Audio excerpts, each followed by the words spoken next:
can see you there. Due to the global pandemic, and also the fact that I'm obsessed now with Animal Crossing New Horizons, we're not able to do in-person classes, so I can't do any of the course demos for PX2013 this year that I'd normally do. So instead, please sit back and watch these YouTube videos that demonstrate the same things I would have shown you in person without having to put up with my unsettling body odor. The first thing you're going to need is a science snack. Cowards might enjoy an apple, but I suggest something rather more nutritious. So the first of these videos is just about the difference in color. So here we can see some copper sulfate crystals, which pretty blue. You can kind of see the crystalline effect here. But here you can see the same thing powdered.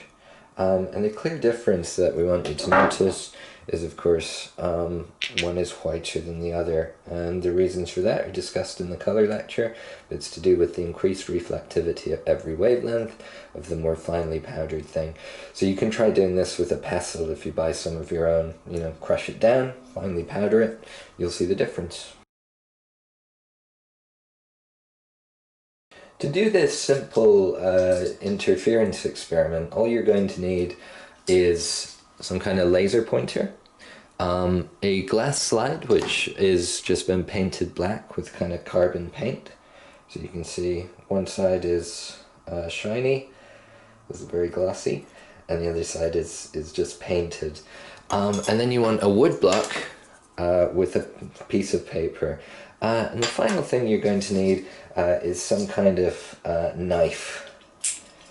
This is my stabbing knife that I use for the streets, but you can also make do, if you're less violent than me, with a kind of regular, kind of craft knife like this one. And the idea that we have here is very straightforward. So we have this sheet of paper, and if this focuses,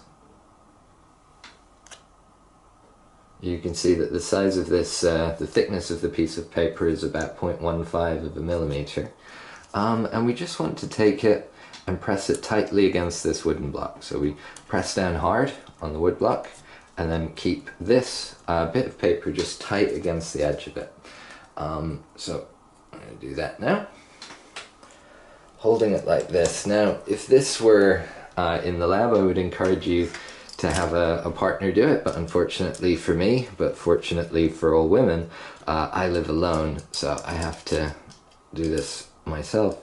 And then we want to cut down the edge of the paper like that, toss the paper away without moving it, and then we're going to cut down the block as well. And I don't think there's any way that the camera will pick this up, but you can maybe see just here that there are two very finely spaced lines separated by the sheet of paper's thickness. So that's given us a makeshift slit, which we can now use to take some interference fringes. We basically just want to take our slit and shine the laser onto it, and we'll manage to get an interference pattern. I'm going to do that just off camera so that I can focus on the pattern a bit more. I'm also going to turn out the lights. So you can see the pattern appearing there as my not too steady hands illuminate it. Let's zoom in just a little.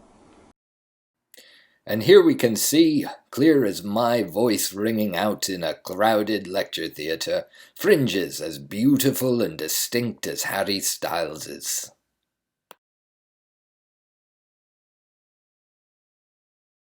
So, I'm going to do a couple demos with some Polaroid. So first of all, I just want a bright light source, so I've got this phone light. I'm going to take a sheet of Polaroid. And you can see if I put it in place, it drops the intensity considerably, but it doesn't match the orientation. Same sort of thing, just a different sheet. Now if I put it down,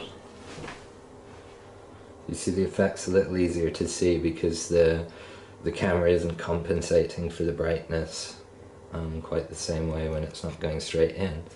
And of course what I can also do is put this in place, second Polaroid at the same angle, not a very big drop, and if I rotate round, decreases. When they're crossed, assuming I can get that right, it more or less completely disappears. I'm not getting the angle quite perfect with my hands, and then it comes back as I go further around, like that. And of course you can use the same effect to conceal secret messages.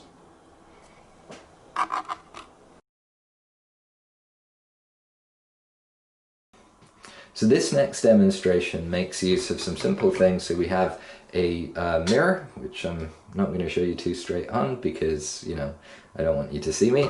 And we also have effectively two different kind of blocks like this. So one of them is a quarter wave plate retarder, the other is a sheet of linear Polaroid. So here's the mirror in place. And I guess the effect I want you to see is this one. So if I take this, put it in place, and rotate it around, so this is a sheet of polarizer, you'll see the intensity of the light doesn't drop differently at different angles, it just drops by the same amount. If I put this in place, so here you'll see I've taken the quarter wave plate, I'm going to put it like that, I'm going to take the linear polarizer and put it like that.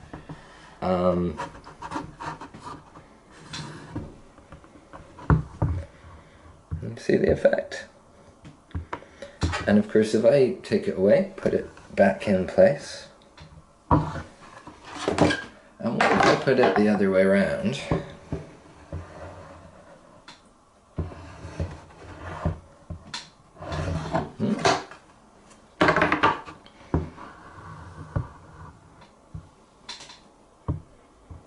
So hopefully you're able to explain that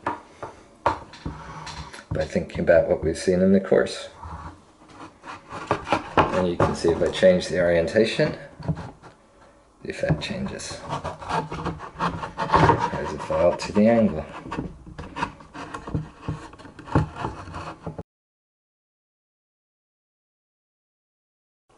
The next thing I want to do with polarization is use calcite, which is this block here. So you can see we've kind of got this interesting looking crystal. And I've got a blank sheet of paper here, and I'm just going to, just so you can see I'm not cheating, I'm going to make a largish dot on the sheet of paper. So just one dot, and then I'm going to put the calcite in place. So here you can see one dot, I'm just going to zoom in on it. Put the calcite in place, the dot doubles. As I rotate the calcite around, you can see one of the dots follows the rotation and the other stays stationary, which allows you to identify the ordinary and extraordinary ray.